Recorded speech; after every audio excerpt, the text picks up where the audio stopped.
일본 사람들도 큰 집을 좋아합니다. 좋아해. 돈에 맞게 한 겁니다. 아이고 어떻게 그런 좁은 집에서 살아. 일본 사람들은 원래 외모가 작아서 작은 집이 좋아해. 아닙니다. 이현웅님을 컵밥 만드는 게. 그래서 저희가 일지 튼튼하게. 반갑습니다. 국민건축가 이현입니다. 오늘도 일본 단독주택 이야기, 일본 단독주택 이야기. 일본은 역 주변에서 좀만 벗어나면 단독주택이 나옵니다. 어떻게 보면 시골에만 단독이 있는 게 아니라 도심지에도 엄청난 단독이 많습니다. 그래서 역에서 역 부분만 막 엄청나게 고밀도고 역 주변으로는 단독주택 단지가 많아요. 그래서 이렇게 역에서 뭐 20, 30분만 걸어가도 그냥 이렇게 단독주택이 많습니다. 단독주택이 많은 지역이 꽤 많아요. 그래서 이거를 우리나라 같았으면 벌써 이제 재개발해가지고 아파트 단지를 이제 만들겠죠. 만드는데 어찌됐든 얘네들은 아파트 재개발을 하지 않습니다. 그리고 이제 뭐 어쨌든 지진 때문에 문제도 있어요. 지진 때문에 어쨌든 아파트는 쉽지가 않습니다. 얘네들이 그 우리나라의 그 아파트의 이제 충당금을 우리는 걷잖아요. 우리나라도 아파트 이제 보수 충당금을 걷죠. 근데 일본은 보수 충당금이 장난이 아닙니다. 왜냐하면 일본의 기본적인 공동주택의 아파트 정도는 면진 설계 대상이에요. 면진 설계라고 건물이 이제 이게 지진이 나면 여기가 이제 바퀴가 달렸다고 보면 돼요. 바퀴가 달려서 이렇게 막 움직이면 따로 놀게 하는 거죠. 근데 문제는 뭐냐면 이 따로 놀게 하는 이 바퀴가 고무 같은 건데 엄청 비쌉니다. 이거에 충당금이 포함돼 있어요. 우리나라는 그냥 외장 페인트 뭐 이런 거잖아요. 이런 정도의 충당금인데 이게 장난이 아닙니다. 그래서 이거를 감당하기가 쉽지가 않아요. 그래서 어떻게 한다? 그냥 단독주택에 산다. 유지관리비가 쉽지 않습니다. 아파트는 유지관리비가 많이 나옵니다. 그래서 뭐 정책적으로 뭐 무슨 뭐 어떻게 지원해주고 뭐 아파트 하면 맨션이어도 아파트 분양하는 사업자가 뭐 무슨 편의시설이 어떻고 주차장이 어떻고 막 해도 이 충당금이 만만치 않거든요. 그래서 쉽지는 않습니다. 그래서 사업이 안 되는 거죠. 사실은 사업이 안 되고 그래서 결국은 단독주택으로 가는 거죠. 우리나라도 도심지에 단독주택이 저는 가능하다고 봅니다. 그렇게 벽과 벽 사이 막 다 붙여가지고 컴팩트하게 효율적인 도시를 만든다 그러면 충분하다. 왜? 어차피 용적률은 200%니까 가능한 거죠. 그래서 보시면 뭐 가다 보면 이런 오래된 단독주택도 있는 거죠. 물론 여기 있습니다. 아파트도 가끔 있어요. 가끔 자주 있지 않습니다. 가끔 이제 이런 아파트먼트가 있죠. 그래서 보시면 뭐 땅콩주택 많습니다. 땅콩주택 이렇게 해가지고 두 집이 붙어 있는 거죠. 한 필지에 이제 두 집을 친 거죠. 그래서 여기는 저 5cm 떨어져 있다. 붙어 있는 게 아닙니다. 대단해. 어떻게 공사하는지 모르겠어요. 그래서 이 집은 차가 필요한 집이고 이 집은 차가 필요 없는 집인 거죠. 그래서 옛날에는 우리나라 똑같죠. 옛날에는 그 주차장법이 없었으니까 필요한 만큼 지금은 이제 뭐 주차 설치 기준이 있는데 옛날에 지었던 건물들은 우리나라랑 똑같습니다. 그래서 설치 기준이 없죠. 그래서 이 집은 주차가 필요하니까 이렇게 진 거고 문이 여기 있죠. 문이 여기 있고 이 집은 여기를 그 집으로 쓰는 거죠. 그래서 이런 부분들이 있고 옆면은 이렇게 항상 이렇게 막 이제 싸구려죠. 메탈 쪽, 철판 쪽으로 많이 이렇게 마감을 합니다. 많이 마감하죠. 여기도 마찬가지로 전면 보이는 데는 타일을 붙이고 여기는 그 메탈 사이딩을 많이 합니다. 보시면 이렇게 오래된 한옥도 있어요. 오래된 이제 한옥이 아니죠. 고건축이죠. 고건축물의 적상 가옥 뭐 이런 것 있죠. 이런 거는 이제 상가로 살려서 카페로 쓰고 이런 것들이 되게 많습니다. 우리나라도 이런 추세로 좀 가고 있죠. 그래서 단독주택이 연남동이나 이런 것들은 뭐 어쨌든 살려서 하는 방법으로 많이 가고 있죠. 가다 보면 요런 게 있어요. 요런 게 이제 터에 이렇게 있으면 집을 이제 요거 집을 옛날엔 집이 있었겠죠? 여기에는 원래는 다 붙어 있었겠죠. 붙어 있었는데 지금은 이제 터가 있는 거죠. 보시면 요 옆면은 항상 요렇게 요런 것들 요런 요거는 이제 알루미늄 스팬더라 이런 것들은 좀 좋은 거죠. 좋은 거죠. 어쨌든 이것도 비싸진 않아요. 얇으니까 비싸지 않고 이게 옆면을 그런 식의 마감을 많이 합니다. 그래서 여기서 드림 홈즈 해가지고 뭐 설계가 어떻고 시공하시는 분들이 건설업체죠. 건설업체가 이제 광고하고 있는 거죠. 그래서 얼마에 하겠다, 얼마에 하겠다. 그래서 광고를 하고 혹시 이제 샘플이 보고 싶으면 와서 봐라. 그래서 항상 이렇게 그 주택 전 시장이 있습니다. 우리는 아파트 전 시장 있잖아요. 얘네들은 이제 그 지나가다 하나의 공터를 빌려가지고 그 이제 주택 사업 업체들이 뭐 20군데다 그러면 20개의 집을 져놓는 거죠. 그래서 집을 보고 어떠냐 모델하우스인 거죠. 모델하우스 단독 주택 모델하우스를 짓습니다. 지어서 이 집이 어떻고 저 집이 어떻고 우리 집은 어떻고 우리 집은 이런 게 강하고 우리는 이런 방식으로 집을 짓고 뭐 이렇습니다. 파라소니 홈즈도 있고 산유 홈도 있고 뭐 대기업들도 좀 합니다. 그래서 이런 것들이 있습니다. 보시면 이제 주차를 어떻게 할 거냐. 얘네들은 불법 주차비가 비쌉니다. 우리나라 같은 경우는 한 4만 원 정도? 불법 주차 이렇게 딱 떼잖아요. 4만 원인데 얘네는 20만 원 정도 합니다. 20만 원. 그러니까 우리나라 돈으로. 그러니까 상당히 비싸죠. 상당히 과하죠. 그러니까 차를 어떻게 해서든지 길에 세우면 안 돼요. 길에 세우면 안 되니까 이런 주차장도 아주 귀한 거죠. 높이가 낮고 작아도 내가 차를 피할 수 있으면 되는 거죠. 차고지 얘는 증명제입니다. 차고지 증명제가 있어요. 차고지 증명제인데 소형차는 차고지 증명은 없습니다. 경차 이런 경차들은 차고지 증명제가 없어요. 그래서 내가 길에 세울 수는 없어. 불법 주차에 이제 20만 원이요. 그러니까 어떻게든지 집에 구석에다가 세우면 되는 거죠. 그게 경차는 살 수 있습니다. 그게 차고지 그러니까 차를 사기 전에 차고를 먼저 사라. 차고지 증명제죠.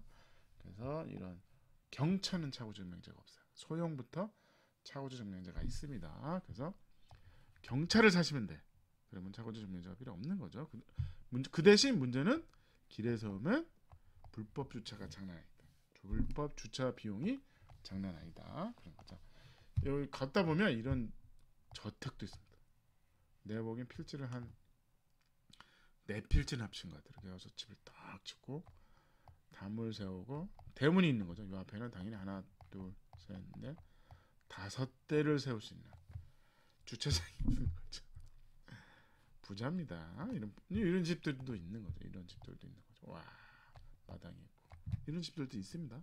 그리고 이제 여기서 이제 약간 이제 이제 도심에서 약간 이런 거죠. 여기 있고 도심이 있고 도심에서 약간 떨어진 여기 그렇다 멀진 않습니다. 여기다 지하철로 지하철 타고 뭐 5분 거리에 약간 한적한 동네에 이제 주거 단지가 있죠. 주거 단지가 있는데 이건 좀 쾌적합니다. 쾌적하죠. 요거는 좀 오래된 주거 단지. 그래서 축대가 좀 옛날 방식이고 요건 요즘 짓는 주거 단지인 거죠. 그래서 옹벽으로 한 거죠. 그래서 좀 깨끗하죠. 그래서 요것들은 이제 마감재도 상당히 틀린다.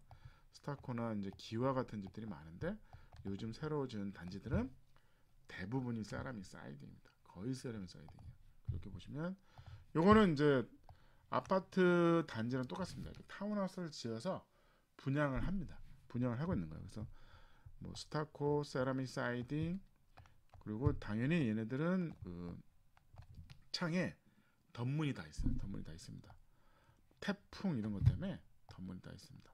우리는 아파트에 이렇게 해가지고 유리창에 이렇게 테이프 붙여놓잖아요. 그게 아니라 셔터가 있는 거예요. 셔터. 요즘 이게 이거 대세입니다. 이제 현재 짓는 모든 집들은 이렇게 보안 문제도 있고 이런 식으로 셔터를 달죠. 셔터를 달고 담은 없습니다. 담은 없고 그런 거죠. 그래서 다 세라믹 사이딩. 세라믹 사이딩이다. 셔터가 있고 지붕은 이제 평기화. 아니면 일부는 이제 스타코 마감을 하는데 지진에 의해서 이제 세라믹 사이딩 같은 건식 자재가 이제 나온 거죠. 이제 목조주택 흔들리잖아요. 구조가 흔들릴 때 어찌됐든 그 스타코는 아무래도 크랙이 갑니다. 크랙이 가는 거죠. 타일도 떨어지잖아요. 붙이는 거는. 그래서 이제 세라믹 사이딩 아니면 메탈 사이딩 이런 그 판재들이 나오는 거죠. 타일에 붙은 판넬이 나오는 거죠. 판넬이 나서 판넬을 건식으로 판때기를 이제 고정하는 방식으로 하는 거죠. 그래서 뭐 지진이 일어났을 때 구조의 변형이 생겨도 마감재가 버틸 수 있는 그런 건축자들이 많이 개발이 된 겁니다. 그리고 아무래도 건물 관리 이런 것들에 의해서 우리보다는 선진국이잖아요. 그러니까 건물 관리가 편안한 그런 자재들이 개발이 되고 있는 거죠. 그래서 대한민국도 단독주택 지을 때 세라믹 사이딩을 많이 합니다. 일본은 특이하게 벽돌집이 거의 없어요. 거의 없습니다. 왜냐하면 벽돌은 지진에 취약합니다. 지진이 일어나면 크랙이 쭉쭉쭉 가는 거죠. 지진에 취약해요. 그래서 일본은 벽돌집을 보기가 쉽지 않습니다. 그래서 여기서 우리 집은 이런 거, 우리 단지는 이런 거 필지가 나오고 이런 식의 뭐 연락처 있고 태양광 전지판을 올린 거죠. 그래서 뭐 에너지가 어떻고 전기가 어떻고 환기가 어떻고 친환경 건축물이고 뭐 이런 거를 자랑하는 이제 안내문인 거죠. 보시면 세라믹 사이딩인데 이거 다 대세인 거죠. 세라믹 사이딩인 대세입니다. 그래서 여기 창문이 생각보다는 얇습니다. 그러니까 알루미늄 프레임으로 돼 있죠.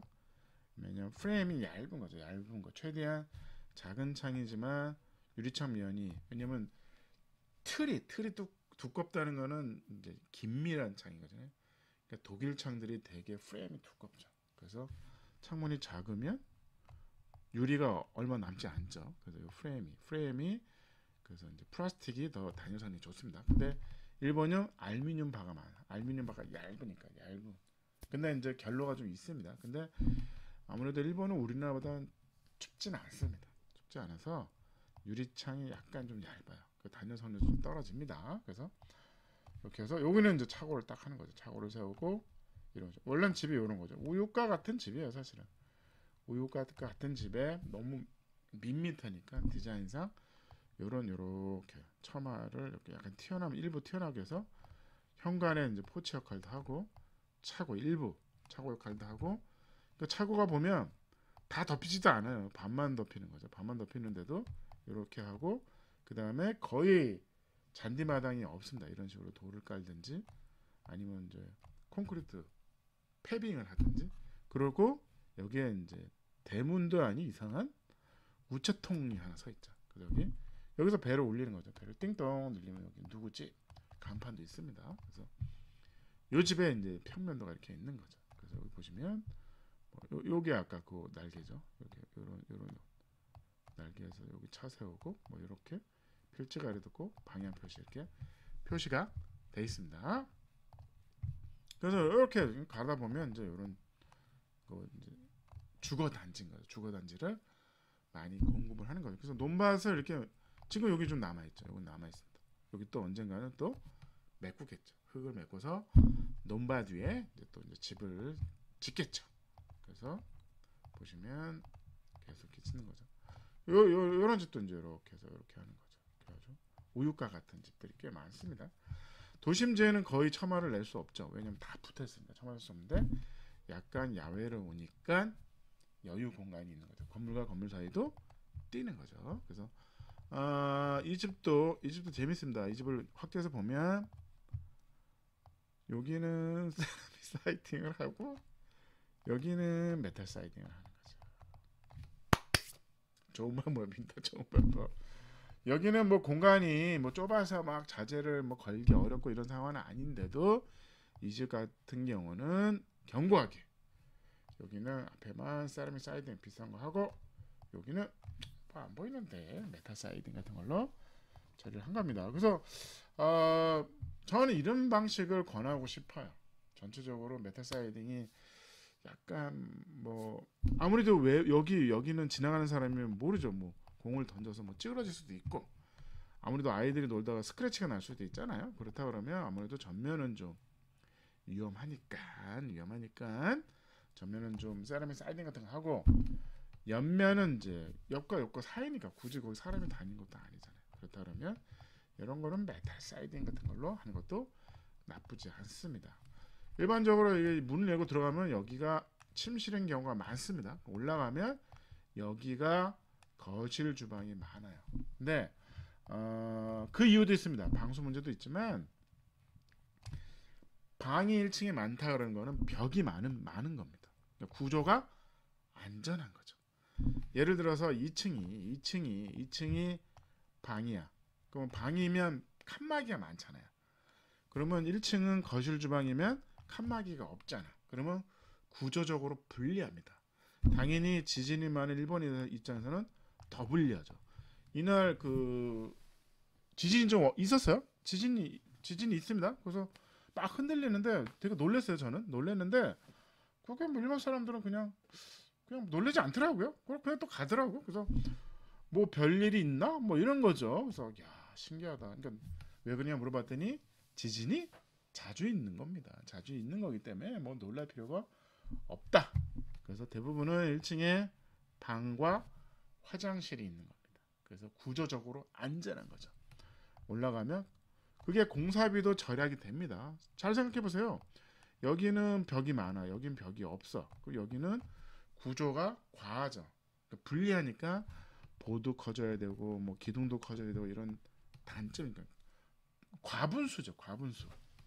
여기에 방들이 많고 화장실이 있으면 과분수잖아. 무겁잖아 집이. 밑에는 거실을 보니까 뻥 트인 공간이 있으니까 과분수가 됩니다. 그래서 구조가 불리하다. 그래서 공사비도 많이 나온다. 그렇다 보니까 1층을 차라리 방과 화장실이 대부분이고 2층에 올라가면 거실 주방이 많습니다.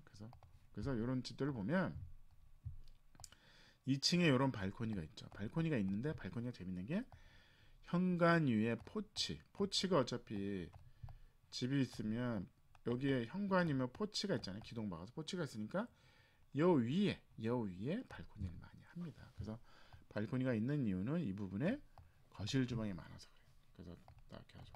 항상 이렇게 우체통 같은 이런 것들이 있는 겁니다. 그래서 이렇게 하는 거죠. 세라믹 사이딩 진짜 많아요. 평기와의 세라믹 사이딩. 그 다음에 창에는 이렇게 셔터를 내려놓고 뭐 태풍 이런 기후 문제가 있는 겁니다. 그래서 여기는 아스팔트로 도로에 물 빠지고 이런 것들이 꽤 잘 돼 있는 거죠. 도로를 갖다가 우리는 얘네들은 이렇게 경계석에 굳이 이렇게 높게 하진 않습니다. 거의 같은 레벨로 해서 주차를 이렇게 편하게 이렇게도 하는데, 우리나라는 경계석이 되게 높아요. 그래서 보차 분리를 좀 과하게 하는 경향이 있습니다. 항상 이렇게 보시면 이게 대문도 아닌 뭐 이런 게 있는 거죠. 그래서 이렇게 해서 단단단 걸어 올라. 이 정도까지는 어느 정도 레벨을 좀 올리죠.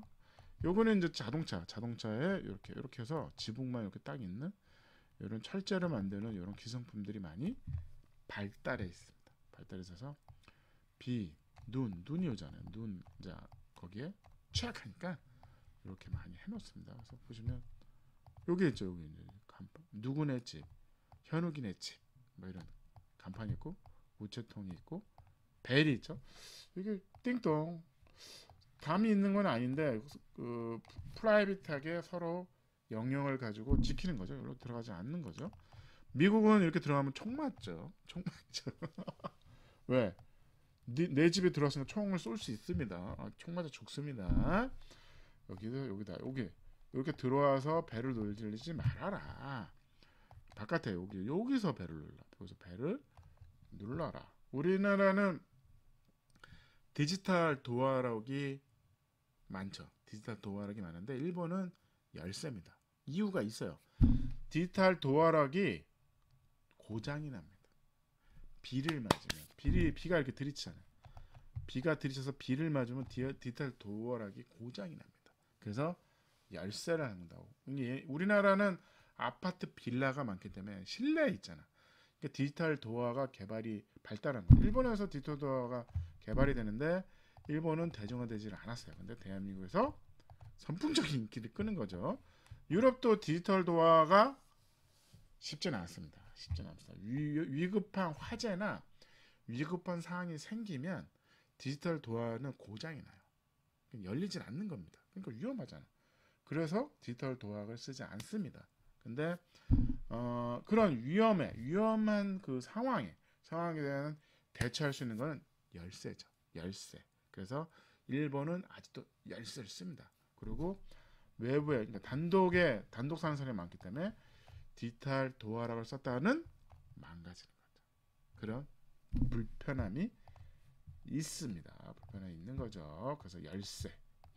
여기다가 뭐 이렇게 무슨 전자장치를 하기에는 쉽지는 않습니다. 그래서 여기 문도 열쇠입니다. 열쇠. 디지털 도어락을 쓰지 않습니다. 쓰지 않는 거죠. 그래서 거의 뭐 마당에 뭐 녹색이 없습니다. 녹색이 그냥 잡초를 깔아 버린다. 그런 것들이 좀 다른 거죠. 그래서 어떻게 보면 우리나라도 사실은 1층에 화장실과 거실 주방이 오는 게 이게 될까요? 거실 주방이 2층에 어쨌든 짐 가방을 들고 요리 장을 봐서 한 층을 올라와서 뭐 해야 되잖아. 근데 어쨌든 집의 안정성, 구조적인 거는 이게 훨씬. 그리고 지진이 일어났을 경우 문 열고 나가서 침실에서 자다가 빨리 나가는 게 중요하잖아요. 2층에서 자다가 나오면 위험하잖아요. 그래서 그런 것들이 있습니다. 그런 것들이 이제 지형 그거에 따라서 점점 단독이 발전하고 있는 거죠. 그래서 그렇게 보시면 됩니다. 오늘 일본의 도심 단독주택 그리고 이제 단독주택 문화 방식에 대해서 전반적으로 일본에 대해서 설명을 드렸습니다. 여러분들 일본을 자주 가시잖아요. 그러면 일본인은 작은 집을 좋아해. 아닙니다. 일본 사람들도 큰 집을 좋아합니다. 좋아해. 돈에 맞게 한 겁니다. 아이고 어떻게 그런 좁은 집에서 살아. 일본 사람들은 원래 외모가 작아서 작은 집이 좋아해. 아닙니다. 일본 사람들도 작은 집을 좋아하지는 않는데 상황에 맞게 내가 나만의 집을 돈에 맞게 짓다 보니 작은 집이라도 내 집이 필요하고 내 땅에 내 단독주택을 원하는 거예요. 공동이 아니라. 공동의 재산이 아닌 거죠. 공동주택. 그러니까 아파트는 공동주택이라니까. 공동주택이잖아. 내가 마음대로 할 수가 없잖아요. 그러니까 서로 피해를 줄 수 있잖아요. 그게 싫은 거죠. 그래서 그렇다 그러면 내 땅이 작으면 30평이다? 그러면 20평 단독을 짓든지. 그래서 작은 집을 짓는 거지 작은 집을 좋아하는 게 아닙니다. 절대로. 오늘 일본 촌 정리했습니다. 감사합니다.